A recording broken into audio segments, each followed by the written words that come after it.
जय गुरु जी। आपका अनंतम अनंतम शुक्राना गुरु जी। जय गुरु जी। संगत जी, अगर आप भी इस चैनल पर नए हैं तो चैनल को सब्सक्राइब जरूर करें, ताकि हम जब भी किसी संगत का सत्संग इस चैनल पर अपलोड करें तो आपको पता चल सके और आप उस सत्संग को सुन सकें। संगत जी, अगर आप भी अपना शुक्राना सत्संग शेयर करना चाहते हैं तो दिए गए व्हाट्सएप नंबर पर भेज सकते हैं। वीडियो, ऑडियो या लिखकर आपके लिखे हुए सत्संग को हम अपनी आवाज में रिकॉर्ड करके दूसरी संगत तक पहुंचाएंगे। संगत जी, आज मैं जिन आंटी जी का सत्संग आपके साथ शेयर करूंगी, उन्होंने अपनी आवाज में रिकॉर्ड करके हमें सत्संग भेजा है। मैं सत्संग को शेयर करने से पहले गुरु जी का मंत्र जाप करना चाहूंगी। ओम नमः शिवाय, शिव जी सदा सहाय। ओम नमः शिवाय, गुरु जी सदा सहाय। ओम नमः शिवाय, शिव जी सदा सहाय। ओम नमः शिवाय, गुरु जी सदा सहाय। जय गुरु जी। जय गुरु जी। संगत जी, मेरा आपसे निवेदन है कि आप सत्संग को पूरा सुने, आधा अधूरा सत्संग ना सुने, क्योंकि हमें आधा अधूरा सत्संग सुनने से गुरु जी की आधी अधूरी ही ब्लेसिंग मिलती है, और सत्संग में ही हमारे लिए गुरु जी ने ब्लेसिंग दी हुई होती है। हम उन्हें उसे ही आधा सुनेंगे तो हमें आधी ही ब्लेसिंग मिलती है। इसलिए संगत जी, आप सत्संग को पूरा सुने, आधा अधूरा सत्संग ना सुने। कि संगत जी, गुरु जी यही कहते थे कि सत्संग सुनाने वाले का भला और सत्संग सुनने वाले का भी भला। संगत जी, अब हम आंटी जी का सत्संग सुनेंगे, जिन्होंने हमें अपनी आवाज में रिकॉर्ड करके हमें भेजा है। जय गुरु जी। जय गुरु जी। संगत जी, जय गुरु जी। शुक्राना गुरु जी। ओम नमः शिवाय, शिव जी सदा सहाय। ओम नमः शिवाय, गुरु जी सदा सहाय। ये मेरा 5वां सत्संग है। पहले मैं शेयर कर चुकी हूँ काफी सारे अपने सत्संग, जिसमें कि मैंने शेयर किया था मेरे कट के हुए पैसे 14 लाख 15 लाख किसी ने दिए वापस, और फिर गुरु जी की ब्लेसिंग से ही मिले। और मेरे बच्चे कितनी बार बीमारियों से ठीक हुए, मेरे पापा गिर गए थे, उनके ऑपरेशन ठीक ठाक हुआ, सब बढ़िया हो गया। कितनी आफतों से मैं निकली, फिर अब एक नई आफत आ गई कि मेरे बच्चे की टांगों में फुंसियां निकल आई। तो मेरे को लग रहा था डर, अरे वो तो क्रीम बेटनोवेट में लगाती थी वो, इन दिनों हम पहले भी एक बार ढूंढने गए थे इन्फेक्शन के लिए, तो उसने मैं केमिस्ट ने कहा था कि मिलती नहीं है। लेकिन अब मैंने क्या करा, गुरुजी का नाम लिया और उसका जल प्रसाद टीका लगाया, ठीक नहीं हुई तो अगले दिन तक मैंने उसको कहा कि चल अपन गुरुजी अपन को गाइड करेंगे। तो मेरे माइंड में आया कि चलो केमिस्ट से दवाई ले आते हैं, तो इसको भेजा। तो उसने वही दवाई दे दी जो पॉसिबल ही नहीं था मिलना, मतलब बेटनोवेट दोबारा मिल गई।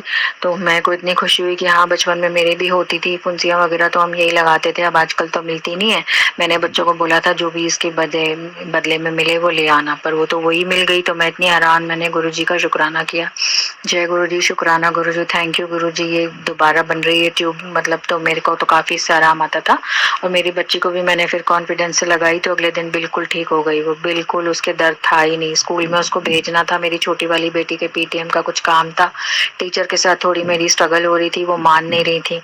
फिर अगले दिन वो जा नहीं पाई, मैंने फिर सॉरी बोला कि मैम उसको फुंसियाँ निकल आई। तो मैं गुरुजी से प्रे कर रही थी, गुरुजी आप ही इस समस्या से निकालो मुझे, टीचर बहुत मेरे से चिढ़ रही हैं, मैं क्या करूँ, मैं खुद भी नहीं जा सकती, मेरे इतनी हिम्मत नहीं है, बहुत दूर है स्कूल 14-15 किलोमीटर। तो मेरी बड़ी बेटी जाके बात कर आती, पर फुंसी होने की वजह से वो नहीं जा पा रही थी। फिर उसके बाद नेक्स्ट डे उसको बिल्कुल ठीक उठी, वो कह रही मम्मी मैं तो उठ रही हूँ और मुझे लग रहा है कि दर्द होगा, पर दर्द हो ही नहीं रहा है। मैंने कहा तुझे दर्द चाहिए क्या?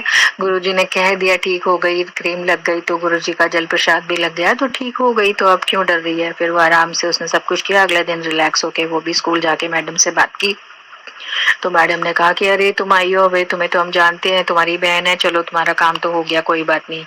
तो मैं बहुत टेंशन में, उसने आगे बताया कि मैम ने मुझे पहचान लिया क्योंकि मैं पहले उनकी स्टूडेंट थी। तो वो तो आराम से बोली कि अरे पहले पता होता तो हम इतना कहते ही नहीं। तो फिर इतना रिलैक्स हो गए हम लोग कि मैं चाह रही थी टीचर से ना रिलेशन बिगड़े भी नहीं, क्योंकि मेरे ज्यादातर ऐसा होता है रिलेशंस बिगड़ जाते हैं। मैं हर किसी से बना के अब गुरु जी के आदेश में चल रही हूँ, साईं बाबा के अंडर में चल रही हूँ, तो चाहती हूँ कि सबसे अच्छा बोलूँ, सबसे किसी से कोई मेरा वो ना हो। लेकिन फिर भी हो जाता है तो मुझे बहुत दुख होता है कि गुरुजी मैं चाहती हूँ संबंध सुधर जाए, तो इतना अच्छा हो गया, टीचर तो बिल्कुल ही चेंज हो गई, एकदम कोऑपरेट कर रही हैं। तो मैं हैरान हो गई, मैंने कहा चलो थैंक यू गुरुजी, शुक्राना गुरुजी। तो फिर उसके बाद गुरुजी के जो सत्संग आते हैं ना, स्पेशली मैं इस पे शेयर करना चाह रही थी कि वो हमारे लिए ही होते हैं। जैसे मेरे को भी आते थे तो मुझे डर लगने लगा था कि मैं डरावने नहीं सुनूंगी, इतनी इतनी भयानक तकलीफ लोगों की, मतलब सहन नहीं होता कई बार तो कि तेरा किचन में कुछ है और तेरे पूजा घर जल जाएगा। मैंने इग्नोर किया, लेकिन जैसे ही मुझे अभी 2-3 दिन पहले हुआ मेरे साथ, मैं भगवान की दीपक बत्ती करी, मैंने धूप जलाई, मैं जला करके दूसरे कमरे में आकर बैठ गई, तो पता चला धूप नीचे प्लास्टिक की पन्नी पे गिरी और जलने लग गई और उसमें से धुआं ही धुआं हो गया। तो मुझे लगा अरे आज तो धूप जलाई मैंने, कितना अच्छा धुआं हो गया है, अरे बड़ा अच्छा धुआं हो रहा है, अच्छा लग रहा है। क्योंकि मैं घर में थोड़ा सा हवन वगैरह गूगल डाल के सब करती रहती हूँ कभी कभी जब मेरा मन उचाट होता है, तो मुझे अच्छा लग रहा था। मैंने कहा लेकिन ये तो बंद ही नहीं हो रहा है, तो बहुत धुआं हो गया, क्या बात है। देखते मेरे को अंदर से कोई आवाज आ रही थी जैसे कि जाके देख, क्योंकि डर सा लगता रहता है हर चीज में इतने सत्संग सुनने के बाद। तो फिर मैं इग्नोर कर रही थी उस सत्संगों को कि नहीं नहीं। फिर मैंने जाके देखा तो वास्तव में धुआं तेज था, लेकिन मंदिर के आले के नीचे वाले आले से देखा मैंने जाके, अरे मेरी पॉलिथीन जिसमें गूगल वगैरह सब सामान रखा है उस पर वो गिरा था धूप का छींटा, और वहां से जो है ना उसने आग लपटे पकड़ ली थी, वहां से धुआं उठ रहा था।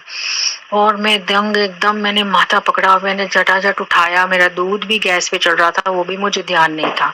फिर मैंने पहले तो किचन की गैस बंद करी जल्दी से, पता नहीं मेरा मैंने कुछ भी नहीं करा, जैसे गुरुजी ने करवाया। मैंने गैस बंद करी, फिर उसको धुएं को पूरी पॉलिथीन के अंदर जो सामान था उसे उठाया, बाहर निकाला, एक उसमें रखा जिसमें मैं हवन करती हूँ, उस बर्तन में मैंने रख के उसे जलने दिया, शांत किया।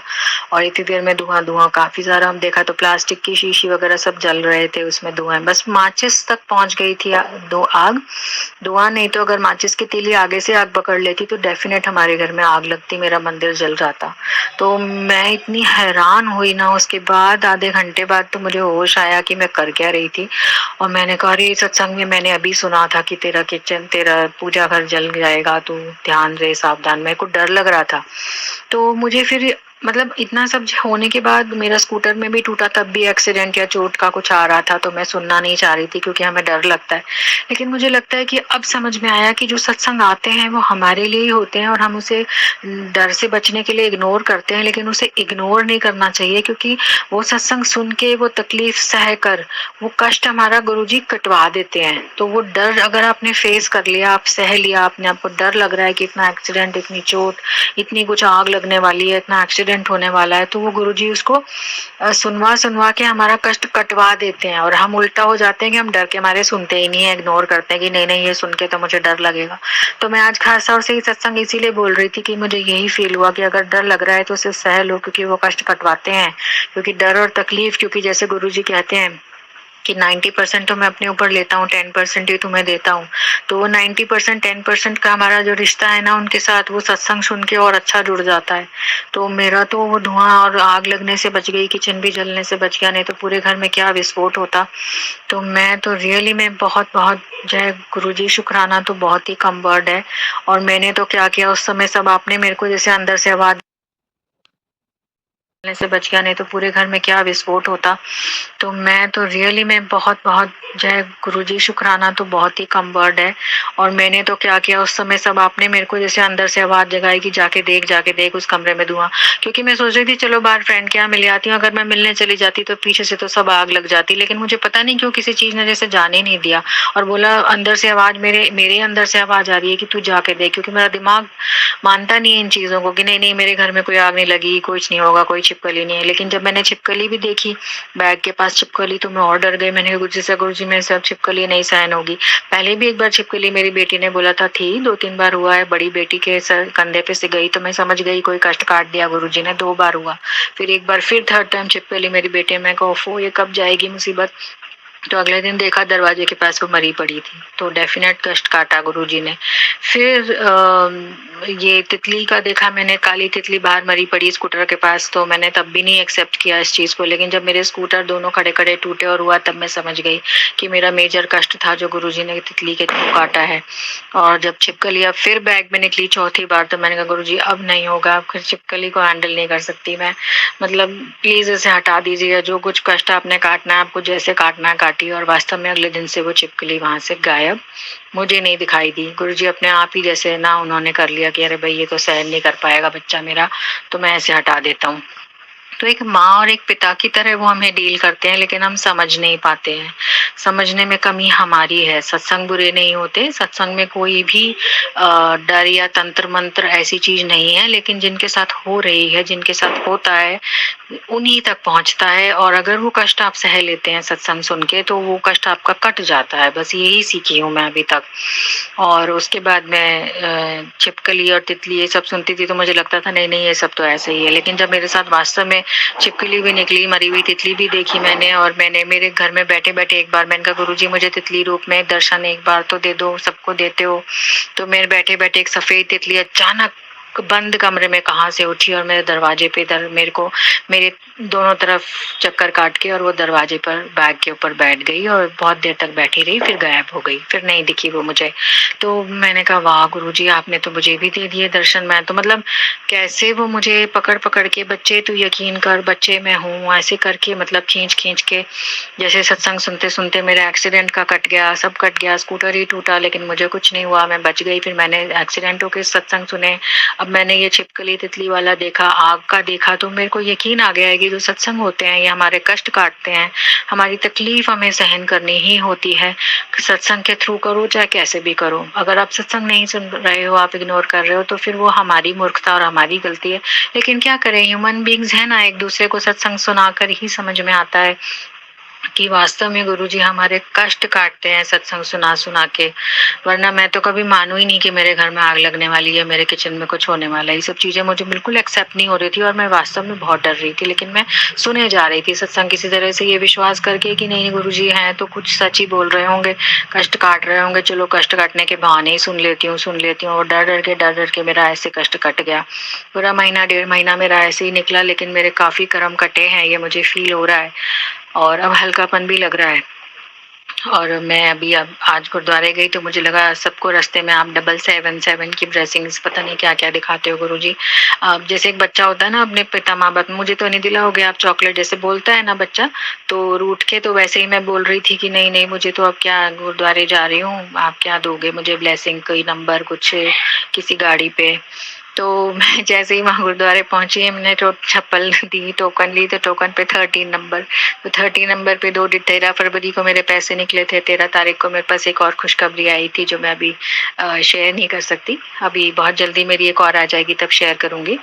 तो मैंने कहा 13 नंबर को तो हाँ वास्तव में गुरुजी का नंबर है और कुछ ना कुछ होता है। तो मैं एकदम से वापस जैसे नेगेटिव हो रही थी, लेकिन क्योंकि जो चाह रही हूँ कोई चीज वो हो नहीं रही है, ये पिछले 1.5 महीने से हो रहा है मेरे साथ, तो मैं बहुत फ्रस्ट्रेट और बहुत नेगेटिव हो रही थी। तो कैसे गुरुजी ना, जैसे एक माँ अपने नेगेटिव और फ्रस्ट्रेट बच्चे को पकड़ पकड़ के रास्ते पे लेके आती है, वो बच्चा पढ़ना नहीं चाहता लेकिन उसे मार के, उसे डांट के, उसे कैसे भी करके, बस मुझे ऐसा लग रहा है जैसे गुरुजी मेरे साथ ऐसा ही कर रहे हैं। शिव पुराण में सुनना नहीं चाहती थी, मैं सुनने लगी। माता रानी के दिनों में मैंने दुर्गा स्तुति सुनी, एक हमारे संगत जी शेयर कर रहे हैं, उनका भी लख लख शुक्राना, सारी संगतों का लख लख शुक्राना जो अपने शेयर करते हैं, जिनको सुन के हमें डर भी लगता है, घबराहट होती है, लेकिन हमारे कर्म कष्ट कटा देते हैं गुरुजी। मतलब मैं सोच में हैरान हूँ कि हमारे कष्ट और हम ही नहीं सहन करने को तैयार हैं, गुरुजी हमारे साथ सहन करने को भी तैयार हैं, फिर भी हम है ना सत्संग तक से भी डर जाते हैं। और हम उस सच्चे परमात्मा की शक्ति का क्या तरीका है, इतना इजी वे है कष्ट कर्म कटवाने का, वरना सोचिए कितना बड़ा बड़ा एक्सीडेंट, चोट लगती और क्या क्या होता। मेरे को कैसे दवाई बच्चे की वही मिल गई जो मैं चाह रही थी, टीचर मान गई। फिर मेरे हस्बैंड की तरफ से अभी डिवोर्स के बाद से मेरा भी कुछ पैसे उन्होंने रोके हुए थे, तो 3 दिन पहले बड़े प्यार से मेरे फादर इन लॉ ने वो भी भिजवा दिए, तो फीस भी भिजवाई और खुद ही चिंता करी बहुत ज्यादा फीस की, जबकि वो बीमार हो रहे हैं मेरे हस्बैंड। तो मैं चाह रही थी गुरुजी उनको भी ठीक कर दीजिए, हमारा सारा जो भी झगड़ा है वो सॉल्व हो जाए, हम इसको बढ़ाना नहीं चाहती मैं आगे, लेकिन ठीक है अपने टाइम से ठीक होगा। मैं इम्पेशेंट हो रही थी क्योंकि वो भी अभी किसी सिचुएशन में फंसे हुए हैं, मैं चाह रही थी वो भी निकल जाए, लेकिन हो नहीं रहा था सब चीजें, तो मुझे गुस्सा आ रहा था, इम्पेशेंट हो रही थी मैं। तो जैसे एक इम्पेशेंट बच्चे को माँ दवाई देती और कहती चुप करके इसे खाओ और ठीक हो जाओगे, बस ठीक वही कर रहे हैं गुरुजी मेरा, एक्चुअली में इलाज ही कर रहे हैं। जैसे एक अपने ढीठ बच्चे का इलाज माँ बाप करते ही है ना, क्योंकि उन्हें करना ही होता है, अपने बच्चे को वो परेशान होते हुए नहीं देख सकते, तो वही चीज मेरे साथ भी हो रही है। लेकिन ये मुझे अब समझ में आ रहा है, जब इतनी सारी चीजें, तितली, आग लगना, सब कुछ हुआ मेरे साथ, तब मुझे समझ में आया कि हाँ बेटा, सही ट्रैक पे तो गुरुजी ला रहे हैं, अपने बस की नहीं है ट्रैक पे चलना।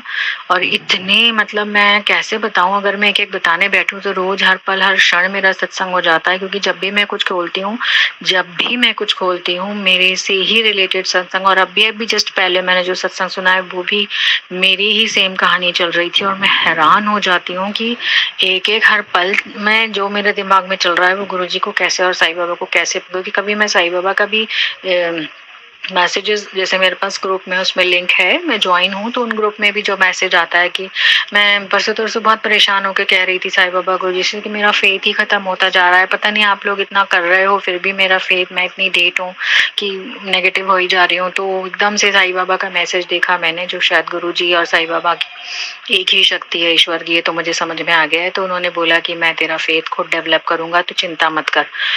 तो मैं इतनी हैरान कि कैसे इन लोगों को पता लग जाता है, क्योंकि यही चीजें मेरे साथ साईं बाबा की मैंने 2020 से करी थी, तो उन्होंने कैसे पूरा 2 साल हमें, तब तो मेरे पास गुरुजी नहीं थे, तो इतना कोविड से मुझे और मेरे दोनों बेटियों को, हम अकेले थे, तो कितना प्रोटेक्टेड रखा कि कोविड हमें बस टच सा करके निकल गया। मेरी छोटी बेटी को निमोनिया हुआ, डॉक्टर हैरान था कि कोई शक्ति आपके साथ है जो आप लोग बचे हुए, वरना कोई भी नहीं बचा।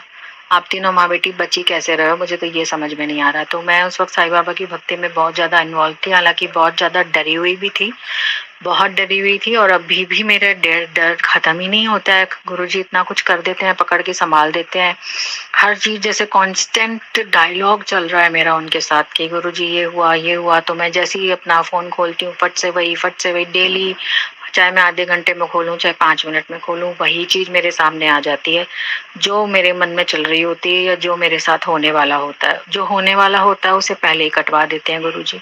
तो अब इससे बड़ी तो कोई परमात्मा की शक्ति हो ही नहीं सकती ना, कि पहले से ही हमको आगाह मिल जाता है तो हम उससे सतर्क हो जाते हैं, डर जाते हैं, तो वो कष्ट हमारा उस डर के साथ ही कट जाता है। इसलिए मैं यही समझाना चाह रही थी कि जो मुझे समझ में आया है कि अगर वो आपको सत्संग सुन के डर लग रहा है, या ब्लैक मैजिक, या जो भी चीजें हम सुन रहे हैं, तो ये कोई मुझे नहीं लगता कि कोई गलत चीजें फैला रहे हैं, या इसलिए हो रहा है जो हो रहा है वास्तव में, और उस डर को सहन करें। हर एक की अपनी एक लाइफ है, अपना एक कर्मा है, अपना एक पैटर्न है, तो हमारा अपना अपना सबका एक्सपीरियंस है, जरूरी नहीं है सबका सेम ही हो, लेकिन जिसके साथ ब्लैक मैजिक होता है उसको पता होता है। मैं भी इस तकलीफ से गुजरी हूँ, इसलिए मुझे पता है कि ऐसी चीजें होती हैं।